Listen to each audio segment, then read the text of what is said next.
Nggak habis waktu itu berleha-leha. Seolah kita sudah tahu semuanya itu. Gitu ya. Nah, lanjut. Jadi berpikir yang benar tentang hakikat realitas. Tentang hakikat realitas. Mulai terpisah sedikit demi sedikit manusia di situ. Sehingga satu yang disebut dengan filosof, satu yang bukan. Hakikat realitas ini nanti akan kita klasifikasikan dalam dua ranah. Ranah teoritis dan ranah praktis. Maka jadilah dua, akal teoritis dan akal praktis. Di sini akan ketemu kesempurnaan esensial manusia. Manusia sebagai sebuah esensi. Akal teoritis dan akal praktis. Akal teoritis tentang hakikat realitas, tentang apa yang ada, apa yang tiada, apa yang bernilai, apa yang tidak bernilai, apa yang substansial, apa yang tidak substansial, yang kita sebut dengan pandangan dunia.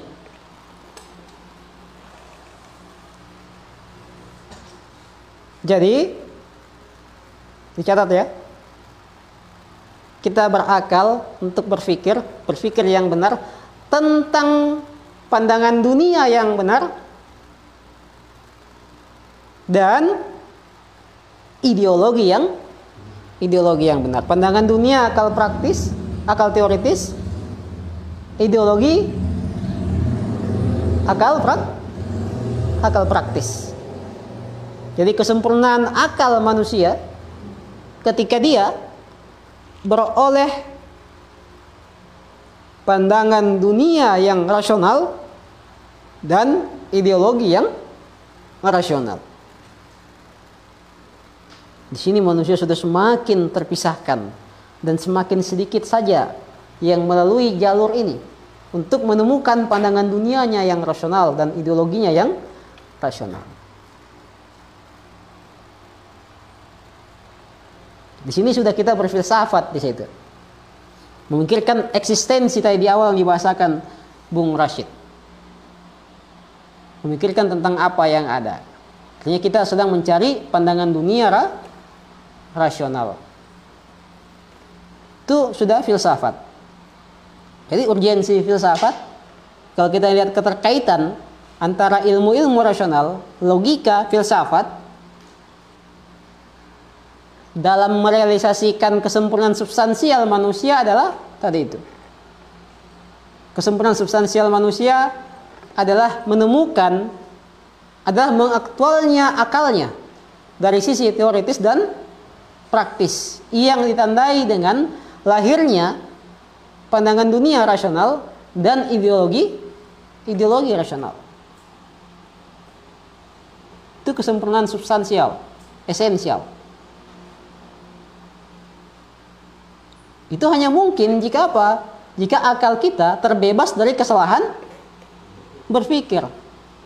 Dan itu hanya mungkin jika kita mengikuti kaidah-kaidah berpikir logis, dan itulah logika. Paham di mana nyambungnya? Gak akan mungkin kita menemukan pandangan dunia yang rasional, ideologi yang rasional, jika kesalahan berpikir masih menjebak akal kita. Makanya penting untuk mengkaji logika terlebih dahulu sebelum berfilsafat, sebelum memikirkan hakikat realitas, eksistensi, keberadaan. Itu. Filsafat sendiri di mana urgensinya? Filsafat sendiri adalah memikirkan hakikat realitas itu sendiri. Jadi kita adalah filosof kalau kita sudah mulai merenungkan masalah-masalah yang bersifat substansial. Atau setidaknya bertanya, apa sih yang substansial itu? Apa yang bernilai di alam ini? Apa yang benar-benar ada?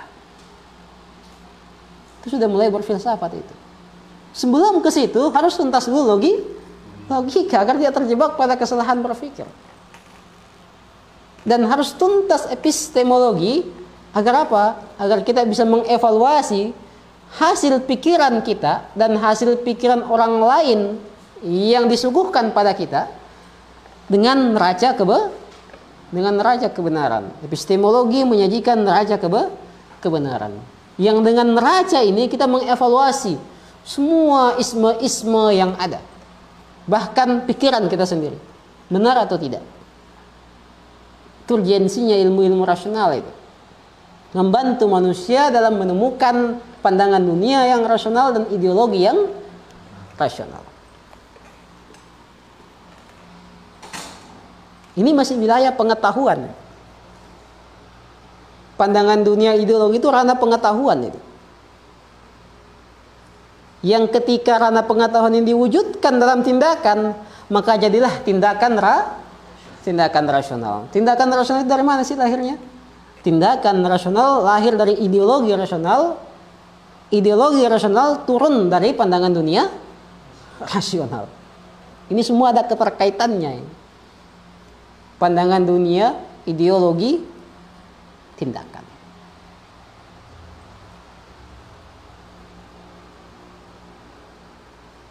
Kan?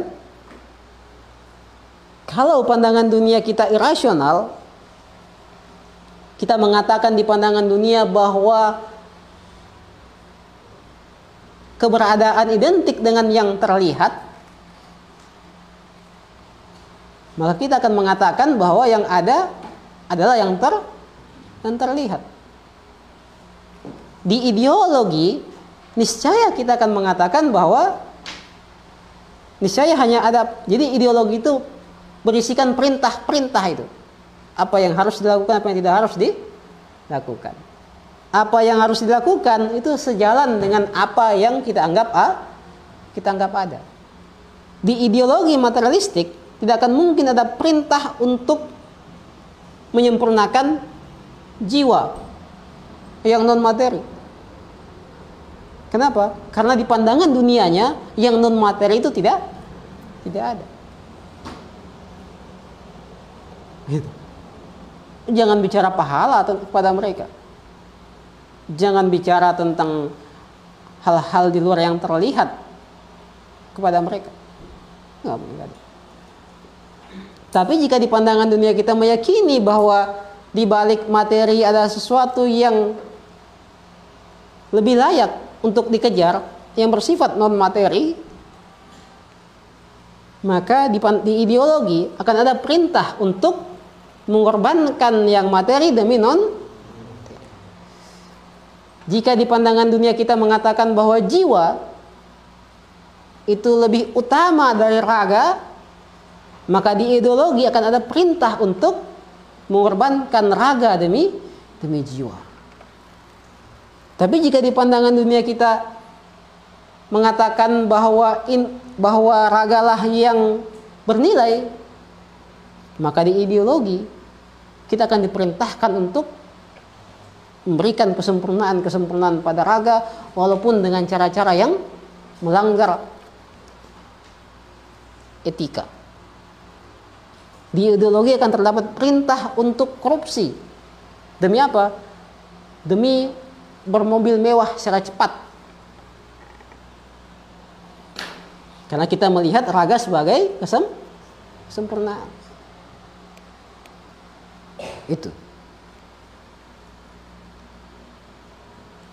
Jadi, kesempurnaan esensial manusia adalah ketika dia beroleh pandangan dunia rasional, tentu dengan akalnya tadi, dan ideologi rasional. Sebagai apa? Sebagai bekal dalam bertindak rasional. Itulah manusia filosofis.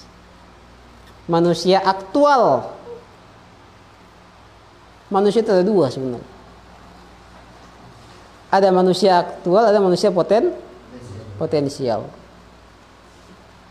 Manusia potensial ini sama. Jadi ketika kemanusiaannya belum mengaktual, apa yang mengaktual? Di bawah manusia ada apa? Ada hewan. Ketika kemanusiaannya belum mengaktual, berarti yang mengaktual adalah kehewanannya. Pasti itu. Jika kehewanannya belum mengaktual, berarti yang mengaktual adalah tumbuhannya. Jika tumbuhannya tidak mengaktual, berarti yang mengaktual adalah bendanya. Maka manusia yang tidak mengaktual kemanusiaannya, yaitu akalnya, itu sama dengan hewan aktual. Hewan aktual sama dengan manusia potensi. Belum jadi manusia, berpotensi menjadi, dengan berakal. Selama akal belum teraktual, selama manusia belum beroleh pandangan dunia rasional dan ideologi rasional, berarti dia masih manusia potensial dan setara dengan hewan maka banyaknya hewan-hewan yang berkeliaran.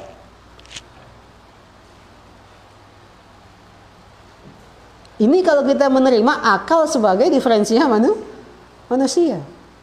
Konsekuensinya adalah kita harus mencari pengetahuan yang rasional, pandangan dunia dan ideologi rasional. Pintunya adalah logika, epistemologi dan filsafat. Jadi kalau mengapa kita mengkaji epistemologi, mengapa kita mengkaji filsafat, mengapa kita mengkaji logika? Karena kita ingin jadi manusia aktual, beroleh kesempurnaan esensial. Karena akal esensi manusia, diferensia manusia. Itu. Tapi memang kadang inkonsistensi itu terjadi karena kita tidak merasakan manfaatnya itu. Semua hanya seperti dongeng didengarkan. Ini kalau saya bercerita kayak dongeng tadi. Dan itu sebenarnya akibat dari kita masih berpandangan materialistik gitu. Sehingga efek-efek yang kita rasakan semuanya bersifat materi itu. Kita tidak pernah merasakan nikmatnya ilmu itu. Ketika ada satu masalah filosofis yang terpecahkan, nikmatnya. Kita tidak merasa nikmatnya. Ketika kebodohan masih menghinggapi jiwa kita tidak pernah merasa menderita itu. Okay? Kenapa? Ya karena fokus jiwa kita bukan pada jiwa kita. Fokus jiwa kita pada fisik kita. Sehingga derita, kebahagiaan yang kita rasakan semua yang bersifat fisikal. Coba kita mulai merasakan derita kebodohan itu.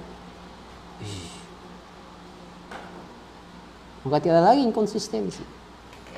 Derita, sakit itu, penyakit itu, dia diobati ketika kita sadari. Loh, penyakit yang tidak disadari, ya enggak diobati. Jadi penyakit akan dicarikan penawarnya jika dia sadari. Dia disadari jika dia dirasakan. Kalau tidak dirasakan tidak disadari. Jika tidak disadari tidak diobati. Padahal sakit. Filosof itu berupaya untuk menyadarkan manusia tentang penyakit yang mulai tidak disadarinya. Penyakit jiwa. Jadi filosof itu dokter jiwa. Bukan dokter jiwa psikologis ya. Jiwa. Penyakit jiwa adalah kejahilan akan hakikat realitas. Kebodohan akan hakikat realitas. Akan hakikat diri sebagai manusia.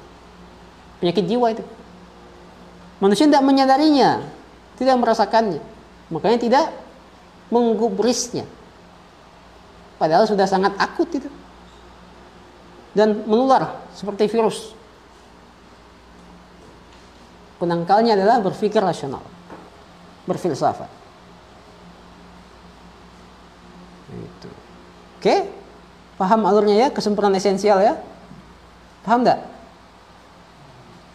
Kalau enggak paham kita ulang lagi dari awal. Sekarang eksistensial. Manusia tinjauan eksistensi. Tinjauan eksistensi yakni melihat sesuatu dari sisi ontologis. Melihat sesuatu secara ontologis.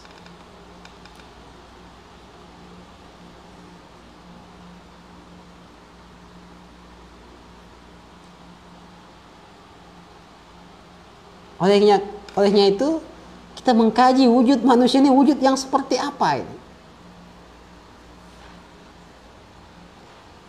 Kalau tadi ada banyak entitas yang seesensi dengan kita, ada juga yang berbeda esensi dengan kita.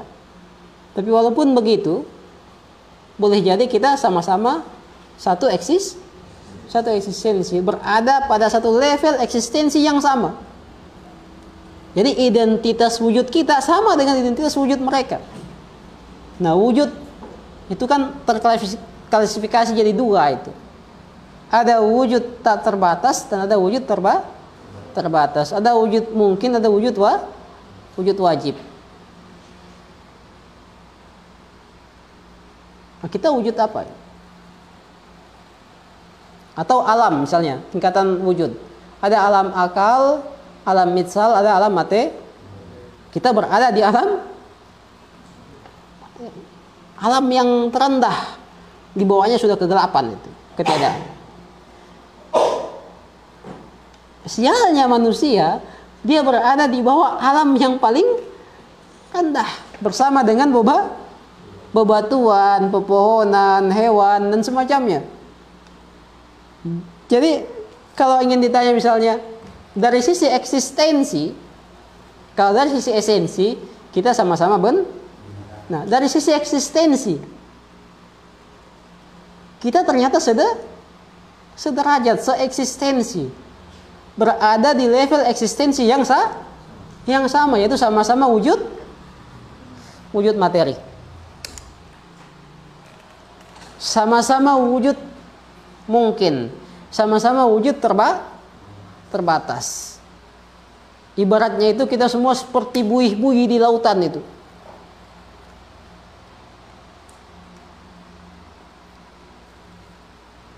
Ini kalau kalian ke laut, apa yang kalian lihat? Apa yang menyibukkan diri kalian itu? Ombaknya atau lautnya? Yang sepenuhnya menarik perhatian kita adalah ombaknya, buihnya, kan? Karena itu yang paling berisik itu. Ciptaan memang itu berisik itu. Terutama manusia itu berisik. Kalau Justin Gardner bilang itu, apalagi manusia dewasa ya, paling berisik. Katanya Justin Gardner, manusia dewasa itu kadang merasa marah kepada anak-anak kecil dan mengatakan betapa ributnya anak-anak kecil itu. Ribut kan anak kecil itu kan? Sebarang mereka bicarakan itu, wah, kalau sudah kumpul 5 orang, wah ributnya minta ampun itu. Tapi kata Justin Gardner, sebenarnya kita juga orang dewasa seperti itu. Kita juga ribut berisik. Coba lihat kumpul-kumpulnya manusia itu. Wah, ribut sekali. Coba masuk warkop, kayak ributnya. Itu manusia dewasa di situ. Coba masuk diskotik itu. Tapi tidak usah lah. Tapi kalau mau meneliti, masuk saja lihat itu. Itu manusia dewasa semua itu. Hening tidak suasana? Berisik. Ini sama saja. Anak kecil berisik tentang hal-hal yang menurut kita mungkin receh. Kita juga berisik tentang hal-hal yang ternyata juga lebih receh.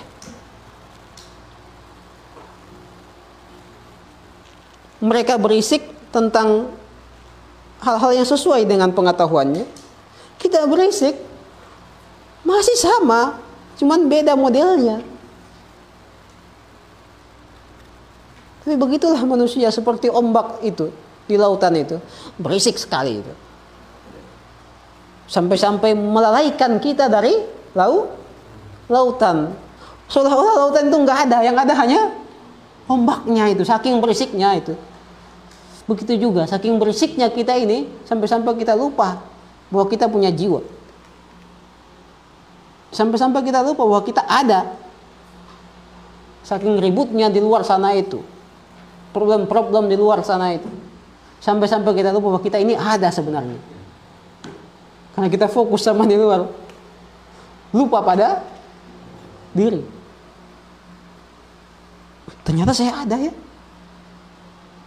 Maka fokuskan waktu untuk diri dalam keheningan, kontemplasi filosofis. Kayak gitu. Jadi kita itu seperti buih-buih di lautan. Sesama buih jangan saling eksploitasi.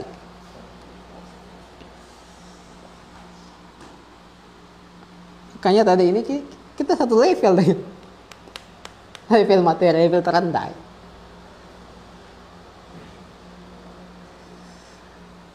Menariknya manusia, bersyukurnya manusia memiliki potensi untuk bergerak ke atas. Manusia berpotensi untuk mendaki level eksistensi, sehingga eksistensinya perlahan meningkat melampaui eksistensi materi. Walaupun fisiknya masih di sini, nggak mesti membunuh diri orang untuk menyempurna. Tetap dengan fisik yang sehat, ngopi, ngerokok. Tapi pada saat itu jiwa kita telah melintasi level-level eksistensi hingga sampai pada level yang tak terbatas. Itu manusia. Levelnya, raganya berpijak di bumi, tapi jiwanya melangit. Itu manusia itu. Oleh karena itu manusia yang tidak menyadari ini, bahwa ada jiwanya yang bisa mendaki level eksistensi, maka dia akan terkurung, terperangkap di level dasar eksistensi, level materi. Terutama mereka yang berpandangan materialistik. Dari materi, untuk materi, oleh materi, demokrasi materi, berputar-putar di materi. Kapan naiknya? Masalahnya mereka menduga ketika kita naik, kita melupakan materi, padahal tidak. Kita naik dengan tetap berpijak pada materi. Kita melayani manusia, dan pada saat itu jiwa kita menyempurna. Kita melayani manusia sebagai wujud penghambaan pada Tuhan. Itu manusia filosofis secara eksistensial. Ini kalau saya tanya lagi misalnya, mana yang nikmat secara ontologis? Kopi atau air putih?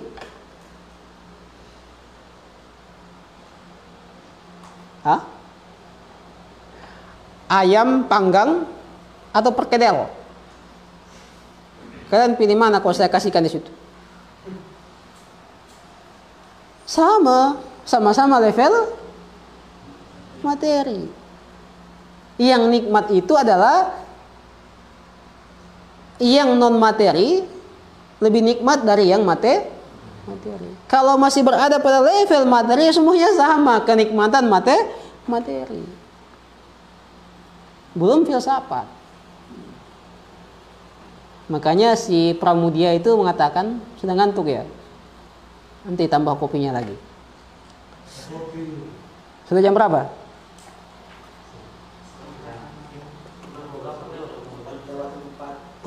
Belum apa-apa ternyata ya. Saya kira sudah jam 10. Sabar ya, kita habiskan dulu ini eksistensi. Sampai di mana tadi? Pramudia. Pramudia itu bilang kayak gini loh. Jadi kisahnya itu adalah dia sedang berbincang di warung makan itu. Dia memesan ayam panggang. 2 jam, kan dulu itu ayam panggangnya belum ada kulkas kan. Jadi kalau pesan ayam panggang kita, ayamnya ditangkap dulu baru dipotong. Jadi lama prosesnya itu, 2 jam kemudian baru tersaji si Mingke itu. Ya, hasil datanglah ayam panggangnya. 3 piring kan, mereka bertiga di situ. Si Mingke bilang kayak gini, ini ayam kasihan betul ya, ini ayam. 2 jam yang lalu dia masih berkeliaran bersama dengan keluarganya. Sekarang dia sudah terlumuri oleh kecap. dan sebentar lagi aku kirimkan dia menuju cacing-cacing yang ada di perutku. Kemudian dia mengatakan, kenikmatan makanan itu tidak lebih dari 15 cm. Jika dia telah melewati tenggorokan, maka hilanglah kenikmatan itu entah kemana itu. Coba kalian makan tadi itu kan. Setelah melewati tenggorokan masih nikmat enggak? Hilang. Entah kemana tadi nikmat. Enggak lebih dari 15 cm. Jadi sebenarnya kita menyuapi cacing-cacing dalam perut itu. Kita hancurkan makanannya, lumat-lumatkan. Karena kalau langsung masuk, setengah mati cacingnya makan. Kaget ya. Oh ini apa ini? Bayangkan kalau satu jalan kote itu tadi langsung masuk seperti itu, kaget. Makanya kita lumatkan dulu, kan? Kita nikmat, disitulah nikmatnya itu, gitu. Lumatkan dulu, turun, hilang nikmatnya. Hilang kan? Atau masih bertahan? Hilang. Yang masih bertahan itu imajinasi kita itu. Wih nikmatnya tadi, tadi. Hilang kan? Hilang dia entah kemana kata Pramudia. Hilang, kita setor, kita kirim dia ke cacing-cacing dalam perut. Itulah proses makan. Makanya kalau bukan karena kesehatan, bahwa ini lebih sehat daripada ini, kita tidak akan milih. Kita tidak akan milih-milih itu. Kita pilih-pilih ini bukan karena nikmatnya, tapi karena kesehatannya. Kalau karena kenikmatannya, 15 cm hilang. Bahkan para filosof apa ini aliran filsafatnya itu, aliran filsafat Yunani kuno itu, Epikurian itu, para pencari kenikmatan juga tidak membatasi kenikmatan pada kenikmatan fisikal. Makanan itu bagi mereka adalah makanan yang menyehatkan, bukan yang mengenakkan. Tuh, bahkan pemikir Epikurian, pencari kenikmatan. Ya, Epikurian kalau tidak salah. Nikmatnya makanan ketika dia menyehatkan. Itu. Kalau kita enggak, yang penting nikmat, walaupun banyak formalinnya itu. Hantam saja. Tapi enggak sih, kalau kita ini kan yang penting murah itu, Indomie lah cukup itu. Gak bisa makan ayam, ya ada rasa ayamnya. Ya lumayan lah itu. Nah maksud saya adalah, selama dia masih pada tataran materi, berarti sama levelnya itu. Perdagangan, untung apa? Kita keluarkan 5.000 kembali 10.000, itu masih perdagangan materi, belum menguntungkan dalam perspektif filsafat, dalam perspektif ontologis.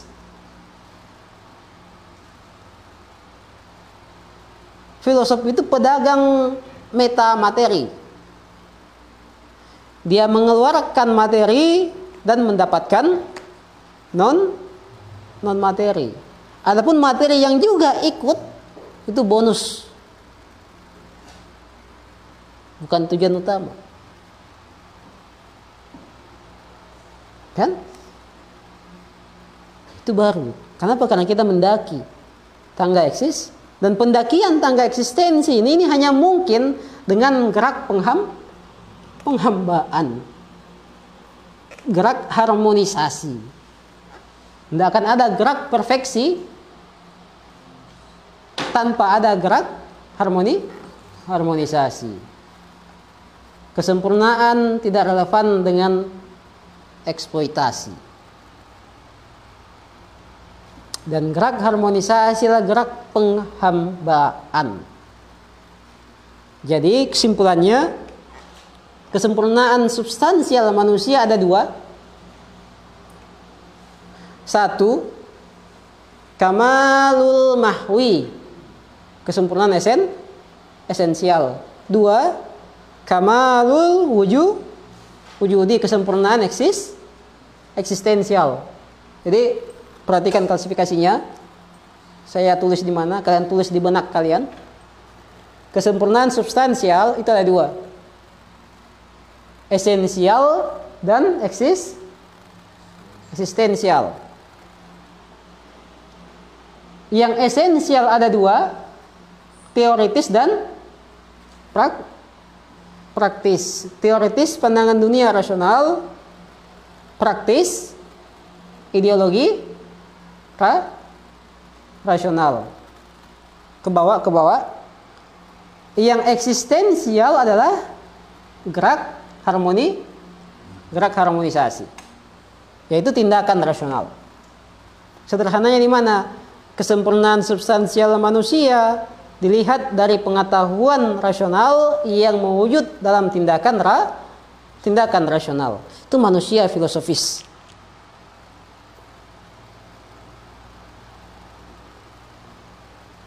Oke? Paham ya? Kalau paham, kita akhiri. Saya kembalikan, tadi sudah kelihatan juga perannya, urgensinya ilmu rasional, itu ada tiga tadi, epistemologi, logika, dan filsafat. Ketiganya masing-masing memiliki peran dalam mewujudkan pengetahuan rasional dan tindakan rasional.